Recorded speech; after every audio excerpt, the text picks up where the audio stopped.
மஹிந்தவின் நெருங்கிய உறவினர் சற்று முன் அதிரடியாக கைது. பக்கத்து வீட்டுக்காரருக்கு பைப்பால் அடித்த பரபரப்பு சம்பவம்.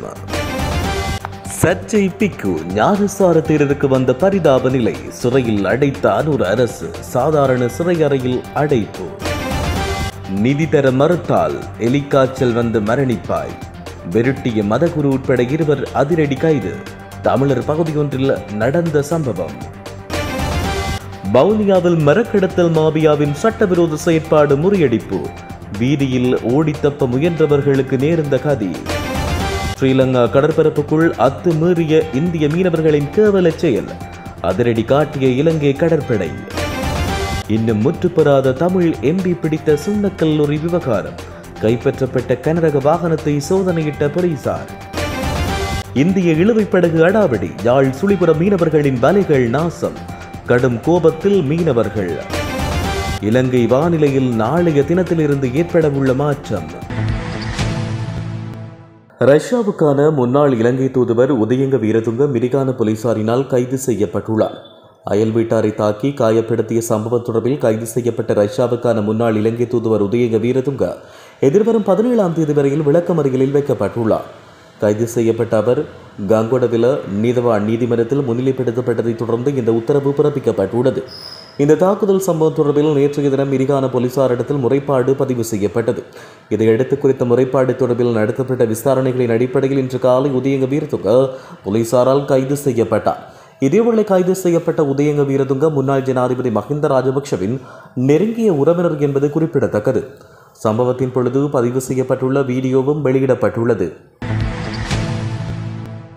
இஸ்லாமிய மதத்துக்கு அபகீர்த்தியை ஏற்படுத்திய குற்றச்சாட்டில் சிறை தண்டனை விதிக்கப்பட்ட பொதுபல சேனா அமைப்பின் செயலாளர் கலகொடத்தை ஞானசார தேரர் வெலிக்கடை சிறைச்சாலையின் சாதாரண கைதிகள் தடுத்து வைக்கப்படும் அறையில் சிறை வைக்கப்பட்டுள்ளார்.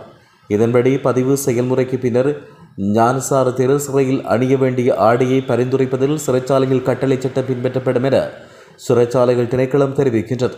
2016ஆம் ஆண்டு ஜூலை 16ஆம் தேதி கிருளப்பனை பகுதியில் இடம்பெற்ற ஊடக சந்திப்பில் இஸ்லாம் மதத்துக்கு அபகீர்த்தியை ஏற்படுத்தும் வகையில் கருத்து வெளியிட்டதாக பொதுபல சேனா அமைப்பின் செயலாளர் கலகொடத்தை ஞானசார தேரர் மீது குற்றம் சுமத்தப்பட்டது. குறித்த வழக்கு கொழும்பு மேலதிக நீதிவான் பசன் அமரசேன முன்னிலையில் நேற்று விசாரணைக்கு எடுத்துக் கொள்ளப்பட்ட போதே அவருக்கு 9 மாத கால சிறை தண்டனை விதிக்கப்பட்டதோடு 1500 ரூபாய் அபராதமும் விதிக்கப்பட்டது. ஜனாதிபதி அனுரகுமார திசாநாயக்கவின் பெயரை பயன்படுத்தி அடாவடியில் நிதி சேகரிப்பில் ஈடுபட்ட மதகுரு உள்ளிட்ட 2 போலீசாரினால் கைது செய்யப்பட்டுள்ளனர். கடந்த 1 வார காலமாக தேசிய மக்கள் சக்தி கட்சியையும் ஜனாதிபதி அனுரகுமார திசாநாயக்கவின் பெயரையும் பயன்படுத்தி தம்மை மனித உரிமைகள் செயற்பாட்டாளர்கள் என அறிமுகப்படுத்தி 2 நிதி சேகரிப்பில் ஈடுபட்டனர்.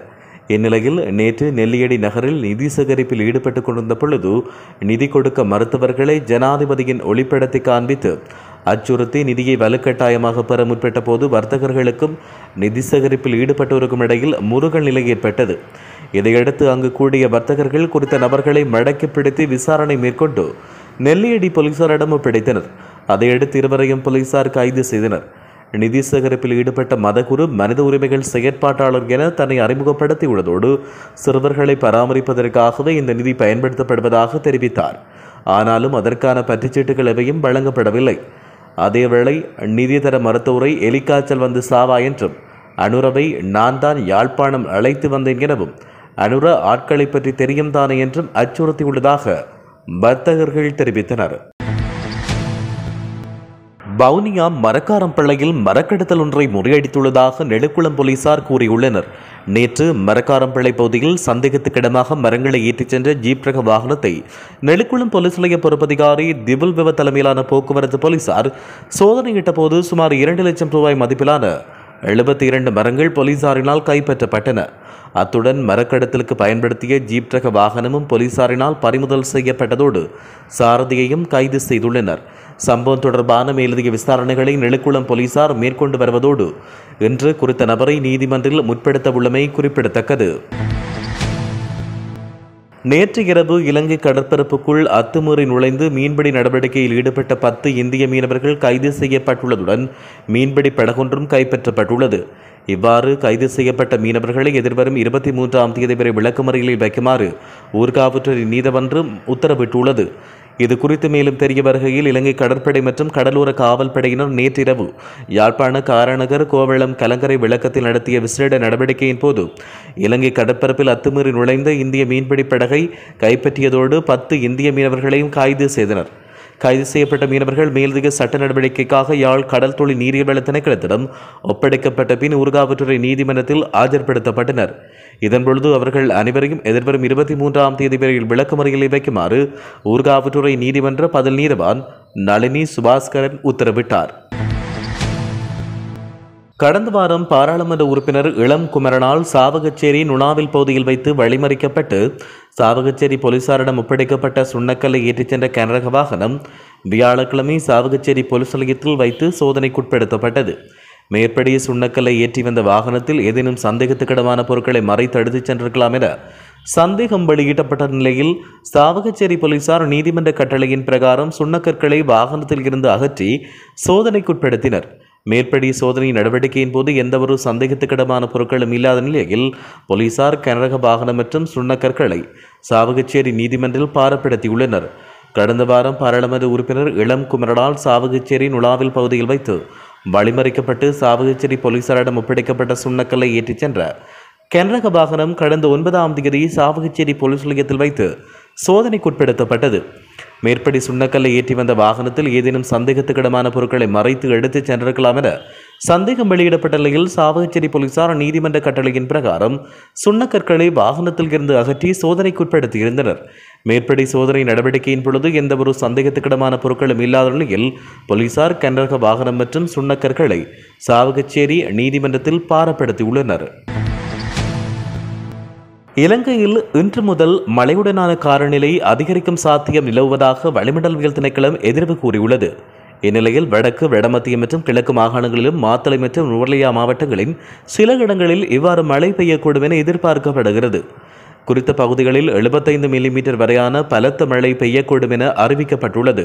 மேலும் வடக்கு, வடமத்திய மற்றும் கிழக்கு மாகாணங்களிலும் ஹம்பாந்தோட்டை மாவட்டத்திலும் காற்றானது மணித்தியாலத்துக்கு 40 கிலோமீட்டர் வேகத்தில் அதிகரித்து வீசக்கூடும் என வளிமண்டலவியல் திணைக்களம் எதிர்வு கூறியுள்ளது. இந்திய இழுவைப் படகுகள் அத்துமீறி இலங்கை கடற்பரப்புக்குள் உள்நுழைந்து மீன்பிடி நடவடிக்கையில் ஈடுபட்டதால் யாழ்ப்பாணம் சுழிபுரம் காட்டுப்புலம் பகுதி மீனவர் ஒருவரின் 7 லட்சம் ரூபாய் பெறுமதியுடைய வலைகள் அறுக்கப்பட்டுள்ளன. இச்சம்பவம் தொடர்பில் மேலும் தெரிய வருகையில் நேற்று இரவு குறித்த மீனவர் திருவடிநிலை கடற்பரப்பில் மீன்பிடி நடவடிக்கையில் ஈடுபட்டுக் கொண்டிருந்த போது அத்துமீறி நுழைந்த இந்திய இழுவைப் படகுகள் அவரின் வலைகளை அறுத்துள்ளன. இதனால் அவரிடமிருந்து 32 வலைகளில் 26 வலைகள் அறுக்கப்பட்ட நிலையில் 6 வலைகள் மீதமாகியுள்ளன. எஞ்சிய வலைகளும் சேதமடைந்த நிலையில் காணப்படுகின்றன. இதுகுறித்து பாதிக்கப்பட்ட மீனவர் கருத்து தெரிவிக்கையில், நேற்று இரவு 10 மணியளவில் அத்துமீறி மீன்பிடியில் ஈடுபட்ட ரோலர்கள் எமது வலையை மட்டுமில்லாமல் வேறு சங்கங்களின் வலைகளையும் அறுத்துள்ளன. இப்போது மீன்பிடி பருவகாலம் இந்திய இழுவைப்படகுகளின் நிவாரண செயற்பாடுகளால் நாங்கள் உழைக்க முடியாத சூழ்நிலை ஏற்பட்டுள்ளது. 7 லட்சம் ரூபாய் வங்கியில் கடன் பெற்று இந்த வலை முதல்களை உருவாக்கி கடலில் தொழில் செய்தேன். என்னுடைய வலைகளை இந்தியன் இழுவைப்படகு அறுத்துச் சென்றதால் வாழ்வாதாரத்துக்கு என்ன செய்வேன், வங்கி கடனை செலுத்த என்ன செய்வேன் என்று புரியாமல் தவித்து வருகிறேன். புதிதாக பதவியேற்ற ஜனாதிபதி பல நல்ல வேலை திட்டங்களை செய்கிறார். அதுபோல இந்திய மீனவர்கள் பிரச்சனையையும் தீர்த்து வையுங்கள். புதிதாக வந்த அமைச்சர் இதற்கு ஒரு தீர்க்கமான முடிவு எடுத்து இந்திய இழுவைப்படகுகளை கட்டுப்படுத்த வேண்டும். இந்த புதிய அரசாங்கமானது எனக்கு இழப்பீட்டை வழங்கி நான் மீண்டும் தொழில் செய்ய வழிவகுக்க வேண்டும் என அந்த மீனவர் கோரிக்கை விடுத்துள்ளார். என்ன இவர் சொன்னது போலதான் இதுக்கு முதல் 2-3 வருஷமாக இது நடந்து கொண்டே இருக்கிறது. எங்கள் தொழிலாளி இன்னும் ஒருத்தர் இருக்கிறார், சிறியாந்தண்டவர். அவற்ற தொழிலும் இதே நிலைமை தான் காணப்பட்டது. எல்லா இடமும் அறிவித்து எல்லா இதுகளுக்கும் அறிவிச்சு இருந்தோம். அதுக்கு பிறகு என்னுடைய வேலையும் அறிவிச்சா. ஏன்னு அவருக்கு ஒரு தைத்திரம் செய்யலைன்றதுக்காக நான் இந்த இதுகளை வெளிப்படையாக அப்படியே இல்லை வெளியில் இருந்தாலும் கூட இந்த தக்லை செய்ய இருந்தவர் முதல் அமைச்சராக அவரோட இருந்தாங்க தொடர்ந்து செய்து கொஞ்சம் இதெல்லாம் செய்து கொண்டு வந்த நாங்கள். அப்போ இருக்கா இந்த அவங்க அமைச்சர் நிப்பாட்டுவார் அப்படி இப்படின்னு சொல்லி எல்லாம் தண்டு இருந்ததால ரோலர் கொஞ்சம் காலமாக நிப்பாட்டினோம். பிறகு திரும்ப இங்கே இராணுவம் பிடிக்குதான்னு சொன்னா போல திரும்ப இதைத்தான் தொடர்ந்து கொண்டும் வந்து கொண்டிருக்கிறார். எல்லையை மூறி வந்து கொட்டி கொண்டிருக்கிறார்கள். என்னோட சிறியாந்த வேலை தான் முதலாவது ஆரம்பத்தில் போனது. ஆரம்பத்தில் அதுவும் கொஞ்சம் நஞ்ச பொறுமதியானது அல்ல. 28 லட்சம் ரூபாய் 28 விலைன்னு தான் அவற்றையும் போனது. அப்போ 28 விலையும் போனாண்டேக்கு 8 லட்சம் ரூபா பொறுமதியண்டைகளை அவற்றை இப்போ 3 வருஷத்துக்கு மேலே போனான். 3 வருஷத்துக்கும் பேங்கில் லோன் எடுத்தால் அந்த பேங்கில் லோன் எடுத்தால் அந்த லோனுக்கு வட்டி எவ்வளோன்றது அவைக்கு விளங்க வேணும். அந்த வட்டி காசை கட்டுறதுக்கு அவரும் எங்களை மாதிரி தான் எல்லாரும் கஷ்டப்பட்ட நிலைமையெல்லாம் நாங்கள் வரோம். எல்லாம் ஒரு கிராமத்தை ஒற்ற மக்கள்லாம் நாங்கள் இதில் தான் எல்லாரும் தொழிலும் செய்கிறது, சகல வேலையும் இதுக்கெல்லாம் செய்கிறோம். இல்லை சகல தொழிலாளிகளுக்கும் எங்களோட நிலைமையை பற்றி தெரியும், சகல இடங்களுக்கும் தெரியும். எங்களோட வேலை வந்து சில என்ன மாதம் கூட போனது அந்த மாதங்கள் நாங்கள் பார்க்கையில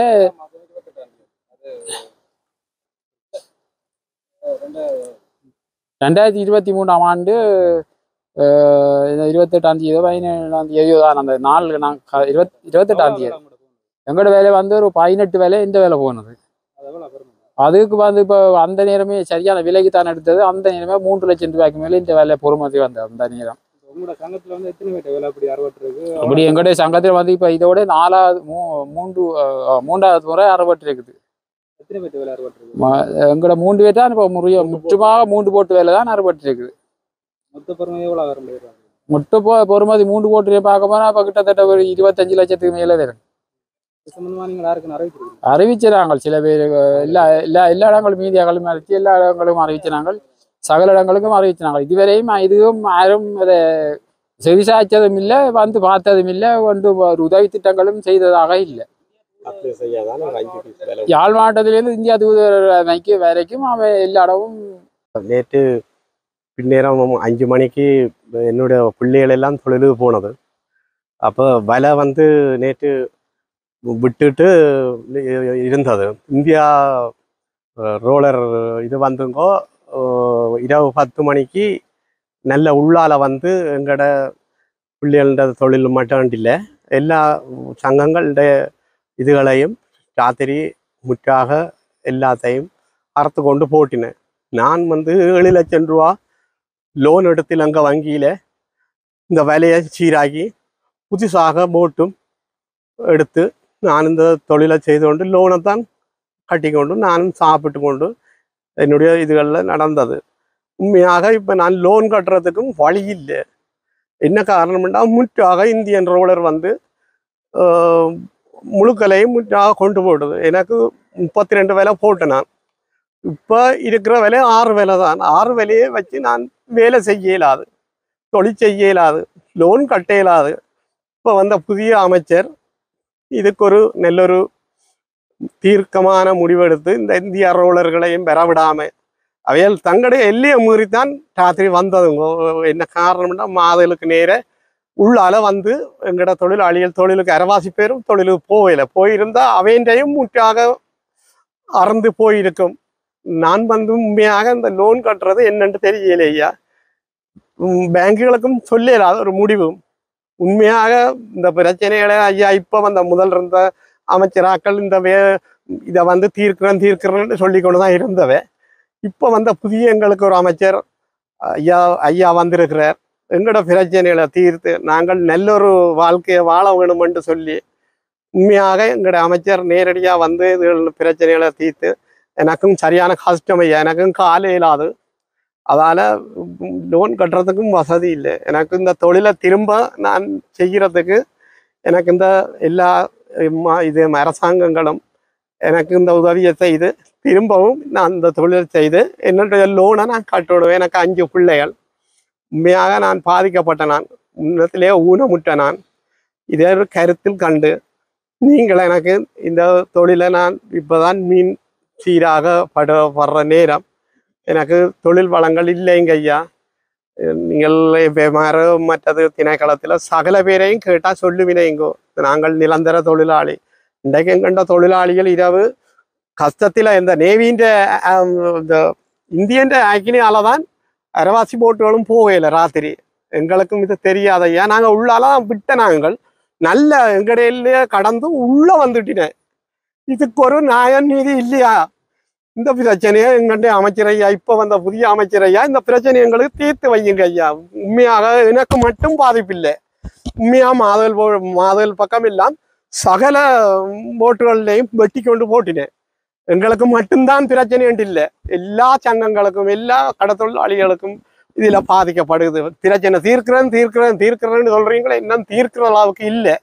எங்களுக்கு இப்ப இந்த முறை வந்த அமைச்சர் கட்டாயம் எங்கட பிரச்சனையை முற்றாக தீர்ப்பென்ற நம்பிக்கையோட நாங்கள் இருக்கிறோம். உண்மையா நாங்கள் பாதிக்கப்பட்ட நாங்கள் மீள குடியிருந்த நாங்கள் காட்டுப்பிள்ளை கிராமத்துல தான் இருக்கிறோம், காட்டுப்பிள்ளை பாண்டவட்டையா இருக்கிறோம். உண்மையா நீங்கள் இந்த கருத்தை கொண்டு என்னுடைய கஷ்டம் மட்டுமண்டில்லை, மற்ற மக்களும் என்ன மாதிரி தான் கடன்பட்டு லோன் எடுத்து வட்டிக்கு பணம் எடுத்து எல்லாம் செய்தவ. இதே மாதிரி ஐயா உங்களை கையெடுத்து கும்பிடுறேன். அரசாங்க எங்கட ஜனாதிபதி ஐயாவுக்கும் கோரிக்கை கொடுக்குறேன். நீங்கள் இப்போ வந்திருக்கீர்கள், புதுசாக நல்ல வேலை திட்டங்களை செய்கிறீர்கள், மக்கள் நல்ல வாழ்க்கையில வாழ வேண்டும் என்று நினைச்சு கொண்டு எத்தனையோ உதவிகள் எல்லாம் செய்கிறீர்கள். அதே மாதிரி எங்கட இந்திய பிரச்சனையை தீர்த்து எங்களுக்கு எனக்கும் உண்மையாக எனக்கு மட்டுமண்டில்லை, மற்ற சங்கங்களும் பாதிக்கப்பட்ட சங்கங்களுக்கும் எனக்கும் உதவி செய்து நான் இந்த லோன் கட்டுறதுக்கு எனக்கு வசதி இல்லாமல் இருக்கிறேன். இதை நீங்கள் ஐயா செய்வீங்கள நம்பிக்கையோட நான். மஹிந்தவின் நெருங்கிய உறவினர் சற்று முன் அதிரடியாக கைது. பக்கத்து வீட்டுக்காரருக்கு பைப்பால் அடித்த பரபரப்பு சம்பவம். சர்ச்சை பிக்கு. ஞானசார தேரருக்கு வந்த பரிதாப நிலை. சிறையில் அடைத்த அனூர் அரசு. சாதாரண சிறை அறையில் அடைப்பு. நிதி தர மறுத்தால் எலிக்காய்ச்சல் வந்து மரணிப்பாய். விரட்டிய மதகுரு உட்பட 2 அதிரடி கைது. தமிழர் பகுதியொன்றில் நடந்த சம்பவம். வவுனியாவில் மரக்கடத்தல் மாபியாவின் சட்டவிரோத செயற்பாடு முறியடிப்பு. வீதியில் ஓடித்தப்ப முயன்றவர்களுக்கு நேர்ந்த கதி. ஸ்ரீலங்கா கடற்பரப்புக்குள் அத்துமீறிய இந்திய மீனவர்களின் கேவல செயல். அதிரடி காட்டிய இலங்கை கடற்படை. இன்னும் முற்றுப்பெறாத தமிழ் எம்பி பிடித்த சுண்ணக்கல்லூரி விவகாரம். கைப்பற்றப்பட்ட கனரக வாகனத்தை சோதனையிட்ட போலீசார். இந்திய இழுவைப்படகு அடாவடி. யாழ் சுழிபுரம் மீனவர்களின் வலைகள் நாசம். கடும் கோபத்தில் மீனவர்கள். இலங்கை வானிலையில் நாளைய தினத்திலிருந்து ஏற்படவுள்ள மாற்றம்.